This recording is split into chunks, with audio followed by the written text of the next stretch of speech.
steam over the pristine tablecloth. "Good God! Send for a physician!" screamed one of the guests. "The Prince Regent has been poisoned!" Chapter 2. From the chocolate notebooks of Donna Maria Castellano. Chocolate was served during religious rites and celebrations. It was often mixed with such flavourings as vanilla, cinnamon, allspice, chiles, winnicastali, a spicy flower from the custard apple tree, and antiote, which turns the mouth a bright red. The Aztecs also believed that the dried beans of the cacao tree possessed strong medicinal properties. Indeed, warriors were issued cacao wafers to fortify their strength for long marches and the rigours of battle, a fact that Sandro will undoubtedly find of great interest.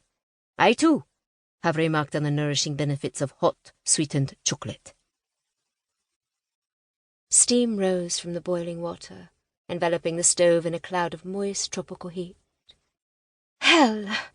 A hand shot out and shoved the kettle off the hob. Cleaning up after such a feast would likely take another few hours, thought the chef irritably. But that was the price, or was it penance for choosing to work alone? A baleful glance lingered for a moment on the kitchen's work table. The dirty dishes and pots, yet another reminder that the aristocratic asses upstairs were gluttons for decadent foods. More, always more. Their hunger seemed insatiable. But it wasn't as if their appetite for sumptuous pleasures came as any great surprise to Arianna Hadley. Contempt curled the corners of her mouth. Indeed, she had counted on it. Turning away from the puddles of melted butter and clotted cream, she wiped her hands and carefully collected the scraps of paper containing her recipes. The edges were yellowing, the spidery script had faded to the colour of weak tea, and yet she could not quite bring herself to copy them onto fresh sheets of foolscap.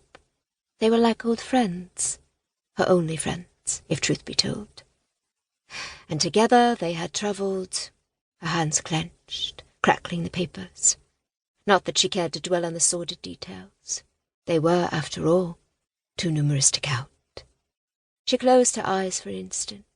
For as far back she could remember, life had been one never-ending journey. Jamaica, St. Kitts, Barbados, Martinique, along with all the specks of Caribbean coral and rock too small to have a name. Foam-flecked, rum-drenched hellholes, awash in rutting pirates and saucy whores. And from there across the ocean to the glittering bastion of civilized society. Ah, yes. Here in London the scurvy scum and sluts were swathed in fancy silks and elegant manners, fine-cut jewels and satin smiles. All thin veneers that hid a black-hearted core of corruption. Tracing a finger over a water-stained page, Arianna felt the faint grit of salt, and wondered whether it was residue from the ocean voyage or one of the rare moments when she had allowed a weak-willed tear. Of late, she had disciplined herself to be tougher, harder. But as the steam wafted over the sticky pots, stirring a sudden haunting hint of island spices, she blinked, and the words blurred, light and dark, spinning into a vortex of jumbled memories. Fire, smoke, the lush scent of sweetness licking up from the flames. "Breathe deeply, ma petite." Her voice lushed with the lilt of the tropics. The mulatto cook leaned closer to the copper cauldron. "Drink in its essence." She sprinkled a grating of cinnamon, a pinch of antiote, over the roasting nibs. "Watch carefully, Arianna. Like life itself, the cacao is even better with a bit of spice. But the mix must be just right. Let me show you." Dark as ebony, Oribe's hands fluttered through the tendril of steam. "Theobroma cacao, food of the gods," she murmured. "Now we must wait for just the right moment to douse the flames. Remember, it's magic, cannot be rushed." From a smaller pot, the cook poured a measure of hot milk into a ceramic cup, adding a spoonful of ground beans, thickened with sugar. She whipped the concoction to a foaming froth with her molinillo. "But patience will be rewarded. Drink this."